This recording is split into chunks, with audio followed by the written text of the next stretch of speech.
டெல்லி சென்றிருக்கிறார் விஜய் சிபிஐ விசாரணைக்காக. ஒரு கருப்பு உடை அணிந்து சிரிப்போட டாட்டா காமிச்சிட்டு போயிருக்காரு. விஜயை வந்து கைது பண்ணிடுவாங்க, திகார் சிறையில் அடைச்சிருவாங்க, விஜய் வந்து களி திங்க போறாரு, இப்படிலாம் டெல்லியில ஒரு வாரம் தங்க போறாரு. இந்த மாதிரியான பல தகவல்கள் வரும்போது நமக்கெல்லாம் அதுக்கப்புறம் இப்போ நீங்கள் கேட்ட மாதிரி இவர் சாப்பிட என்ன வேணும் இல்லை நான் முழுக்க உங்களுக்கு ஒத்துழைப்பு தர்றேங்கிற அங்கே பேசின இந்த கான்வர்சேஷன் அப்படிங்கிறது ஒரு உறுதியானதாக நம்மளால் சொல்ல முடியாது. இது வந்து ஒரு யூகமாக அநேகமாக இங்கே கிளம்புனதே 7 மணின்னு நினைக்கிறேன். கிட்டத்தட்ட ஏர்போர்ட்டில் இறங்கி அந்த அலுவலகத்துக்கு போகிறதுக்கான நேரம் கூட மிகச்சரியாக இருக்கும். புரியுதா இல்லையா? அதெல்லாமல் ஒருவேளை அந்த போக்குவரத்து நெரிசலில் மாட்டினா இவர் அந்த நேரத்தில் விசாரணைக்கு போக முடியாது. அதனால் அங்கே இருக்கிற காவல்துறை கூட இப்படி ஒரு ஏற்பாட்டை பண்ணியிருக்கலாம். அதனால் இவர் ஒன்வேயில் விஜயை அழைச்சிட்டு போனதுனாலேயே வேறொரு அர்த்தம் நமக்கு தோன்றுவதும் தேவையற்றது, கற்பிப்பதும் தேவையற்றதுன்னு நினைக்கிறேன். ஓகே, ஒரு பக்கம் கேவிஎன் ப்ரொடக்ஷன்ஸ் சென்சார் போர்டு பிரச்சனை, இன்னைக்கு மேல்முறையீடு மனு, இன்னொரு பக்கம் சிபிஐ விசாரணை டெல்லியில். ஸோ இது எல்லாமே எங்கே போய் முடியுது? விஜயை தங்கள் பக்கம் திருப்புவதற்கு இதெல்லாம் பாஜக பயன்படுத்துதா அப்படிங்கிறது தான் ஒரு கேள்வி. அந்த கேள்வியில் நியாயமும் உண்டு தான். மிரட்டி அந்த பக்கம் நகர்த்தும் அப்படின்னு நான் நம்பலை, நான் நினைக்கல. இப்போ ஒரு பெரிய படம், கடைசி படம், அதுவும் டேட்டை மாற்றி இன்னைக்கு எப்போ ரிலீஸ் ஆகும்னே தெரியல. இன்னொரு பக்கம் சிபிஐ வழக்கு. விஜயோட மனநிலை என்னவா இருக்கு? நிச்சயமாக அவருடைய மனம்ங்கிறது சஞ்சலப்பட்டு இருக்கும், அதில் எந்த மாற்றமே இல்லை. மன உளைச்சலுக்கு ஆளாயிருப்பார், அதில் எந்த மாற்றமும் இல்லை. பட் அதே நேரம் இதெல்லாம் விஜயை வந்து குலைத்து விடாது, அப்படியே அவரை முடக்கி போட்டுடாது. அது எனக்கு ரொம்ப உறுதியாக தெரியும். விஜய் வந்து ஜனநாயகன் படம் தள்ளி போனதுங்கிறது விஜய்க்கு வந்து ஒரு மிகப்பெரிய ப்ளஸ். அது விஜய் நிச்சயமாக யோசிச்சிருப்பார்னு நான் நம்புகிறேன். அப்படி இல்லைன்னா இந்த காணொலியை பார்த்த பிறகு அவருக்கு தோணணும், திரும்பி போகிற ஐடியாவே இல்லை. உலகெங்கும் வாழும் தமிழ் நெஞ்சங்களுக்கு கிறிஸ்டியின் அன்பு வணக்கம். நம்மோடு சினிமா விமர்சகர் வலைப்பேச்சு பிஸ்மி இருந்திருக்காரு. வணக்கம் சார். வணக்கம்.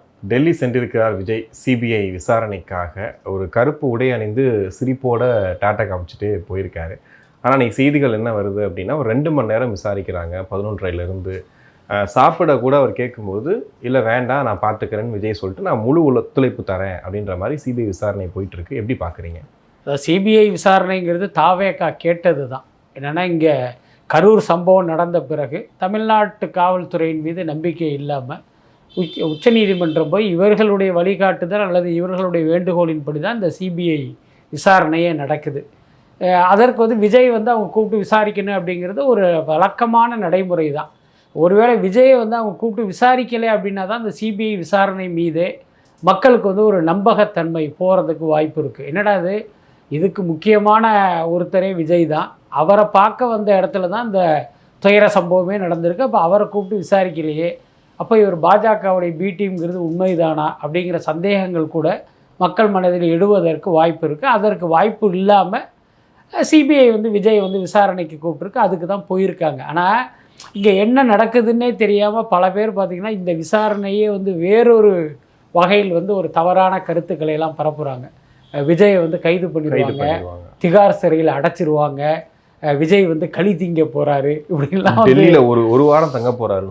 இந்த மாதிரியான பல தகவல்கள் வரும்போது நமக்கெல்லாம் ஒரு சிரிப்பாக தான் இருக்குது. ஸோ அதுக்கு வந்து அவங்கள சொல்லியும் குற்றம் இல்லை. என்னென்னா அந்த தமிழ் சினிமாக்களை பார்த்து சிபிஐ விசாரணை இப்படி தான் இருக்கும், அப்படி சட்டையெல்லாம் கலட்டிட்டு பேர் பாடியோடு அவர் அப்படி ஒரு சேரில் கட்டி போட்டு விசாரிப்பாங்களாம் இவங்க நினச்சிருப்பாங்கன்னு நினைக்கிறேன்.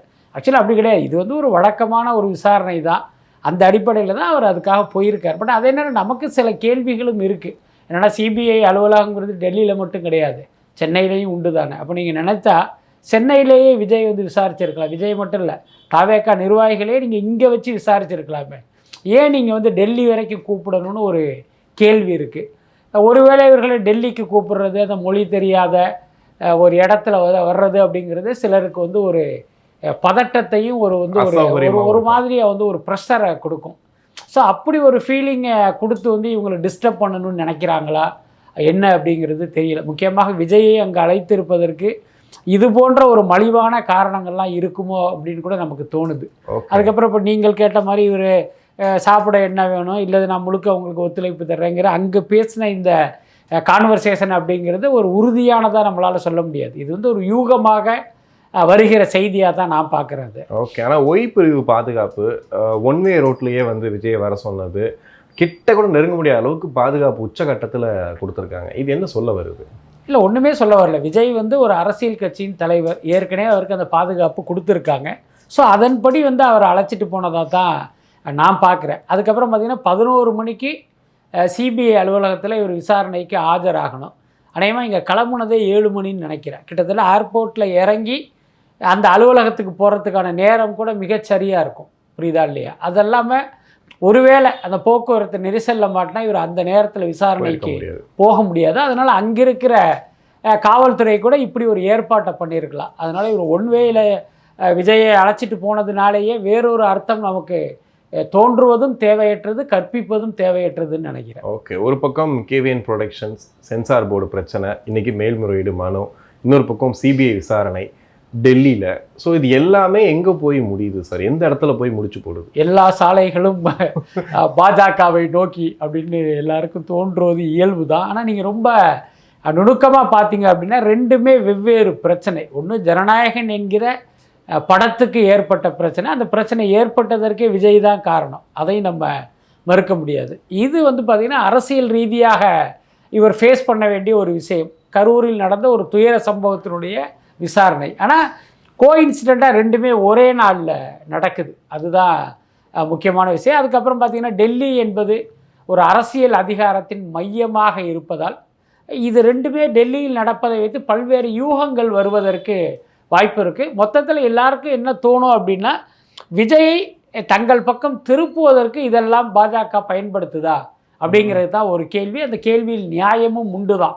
ஆனால் எனக்கு தெரிந்து இதெல்லாம் விஜயை வந்து மிரட்டி அந்த பக்கம் நகர்த்தும் அப்படின்னு நான் நம்பலை, நான் நினைக்கல. ஓகே, ஆனால் சந்திக்கிறதுக்கு யாராவது முயல்வாங்களா? விஜய் இப்போ தங்கியிருக்க ஹோட்டல், ஏன்னா இன்னைக்கு ஈவினிங் வரைக்கும் அங்கே தான் இருக்க போகிறாருன்னு சொல்கிறாங்க, நாளைக்கு மேபி இருக்கலான்றாங்க. அப்படின்னும் போது யாராவது ஒருத்தவங்க சந்திச்சாலே அரசியலில் பெரிய பேசு பொருளாக மாறும் இல்லையா? இல்லை, அதுக்கு வாய்ப்பு இல்லை. ஏன்னா இப்போ பொதுவாகவே விஜய் இன்னைக்கு வந்து ஒரு நடிகர் மட்டும் இல்லை, அரசியல் கட்சியின் தலைவர்.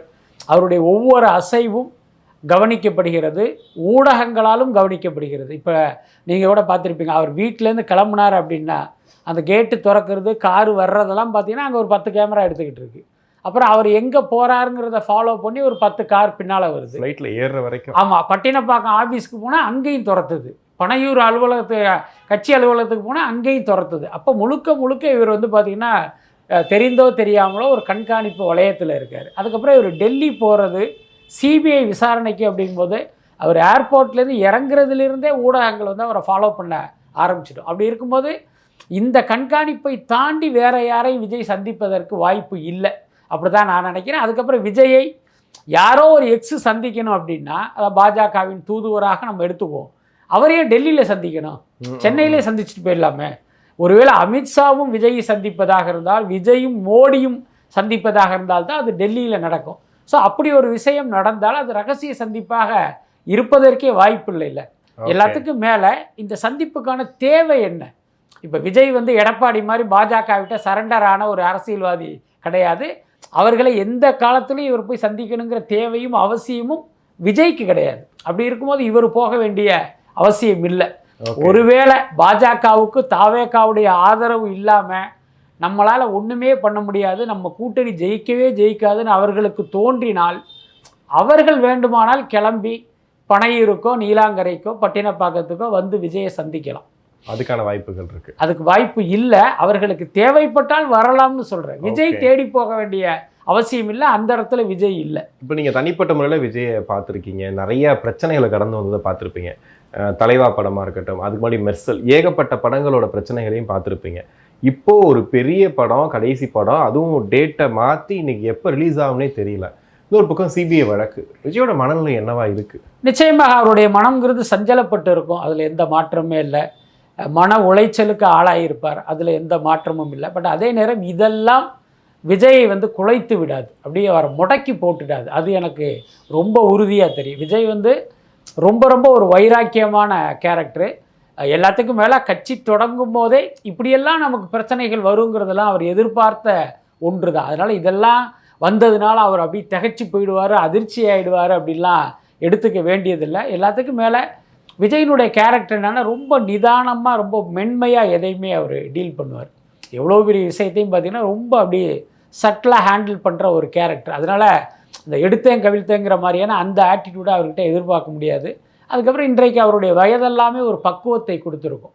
இந்த நடக்கிறது எல்லாத்தையுமே நீங்கள் ஒரு மாதிரி மூன்றாம் மனிதனாக உட்காந்து பார்க்கும்போது இது எல்லாத்தையுமே உங்களுக்கு பாசிட்டிவாக நீங்கள் மாற்றிக்க முடியும். இப்போ உதாரணத்துக்கு சொல்ல ஜனநாயகன் படம் அவங்க நினச்ச மாதிரி ஜனவரி 9ஆம் தேதி வெளிவரல. அது வந்து உண்மையிலே ஒரு பின்னடைவு, ஒரு முக்கியமாக அவருடைய ரசிகர்களுக்கு ஏமாற்றம் கொடுத்த விஷயம். இந்த படத்தை தயாரித்த தயாரிப்பாளருக்கு நஷ்டம், வட்டிக்கு பணம் போட்டு அந்த படத்தை வாங்கிய விநியோகஸ்தர்களுக்கு நஷ்டம் வரும். ஏன்னா கிடைக்கிற லாபம் எல்லாமே இந்த நாட்கள் தள்ளி போகிறதுனால அந்த வட்டிக்கே போயிடும். அதே மாதிரி தியேட்டருக்காரங்களும் வந்து வட்டிக்கு வாங்கி தான் ஒரு அட்வான்ஸே கொடுத்துருப்பாங்க.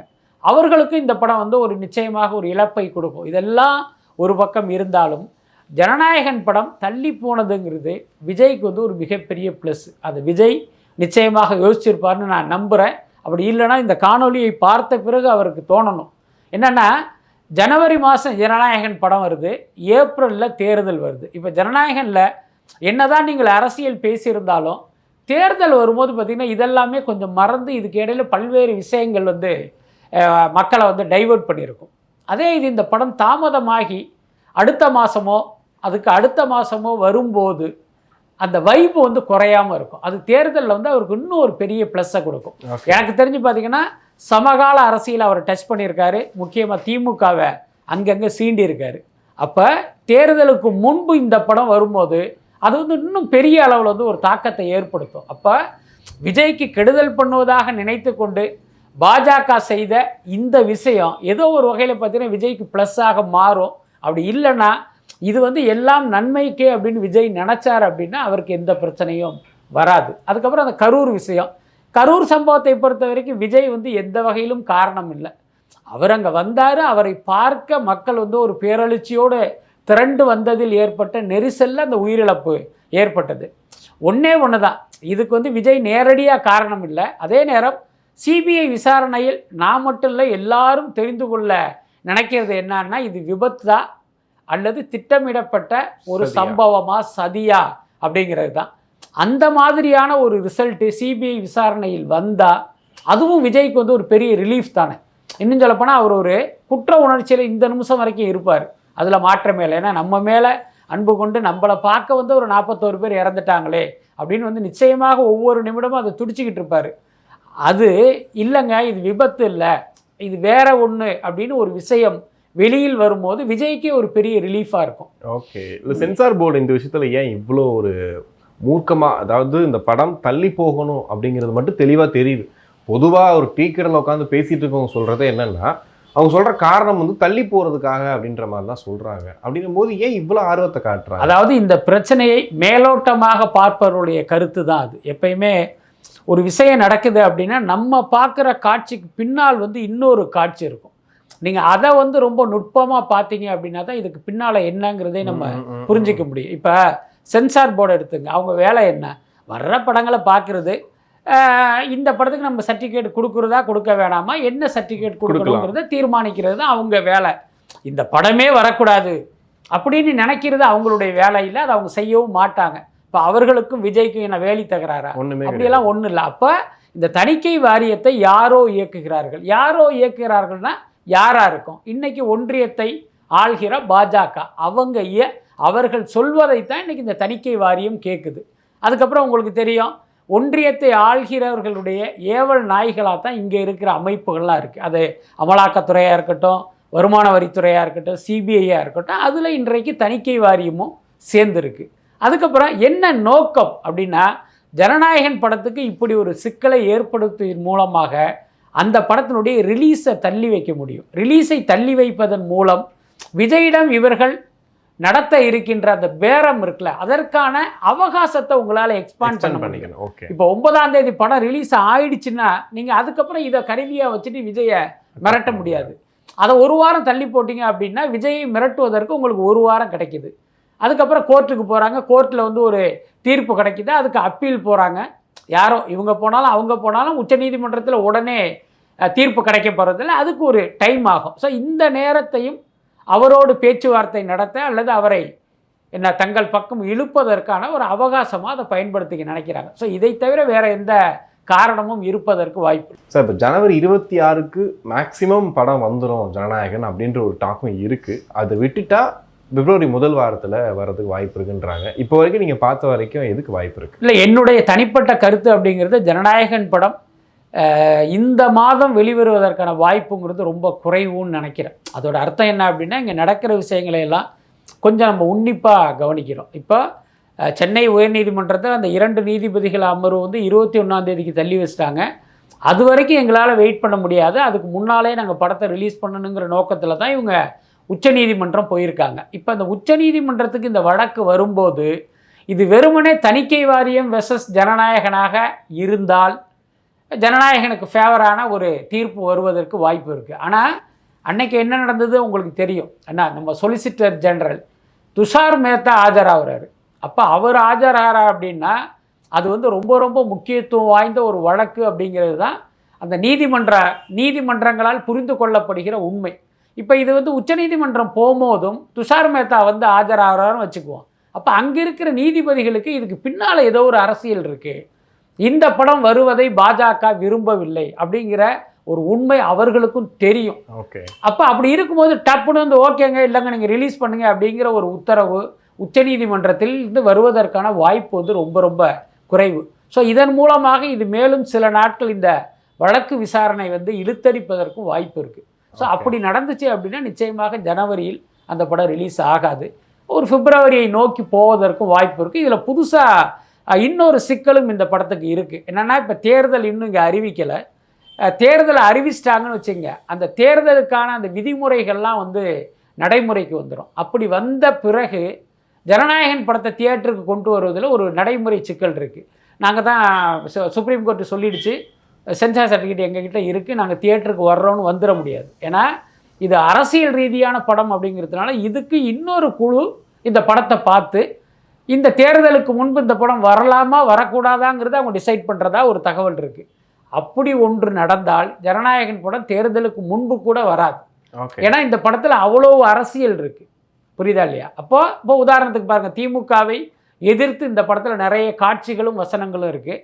இந்த படம் வந்தால் இது எங்களுடைய வெற்றி வாய்ப்பை பாதிக்கும், அதனால் இந்த படத்தை ரிலீஸ் பண்ணக்கூடாது தேர்தலுக்கு முன்பு அப்படின்னு அவங்க வந்து ஒரு வாய்ஸை ரைஸ் பண்ணாங்க அப்படின்னா நிச்சயமாக ஜனநாயகன் பார்த்திங்கன்னா ஆஃப்டர் ரிலீஸ் தான் போகும். ஸோ அப்படி ஒரு ஆபத்தும் ஜனநாயகனை சூழ்ந்து இருக்கிறது.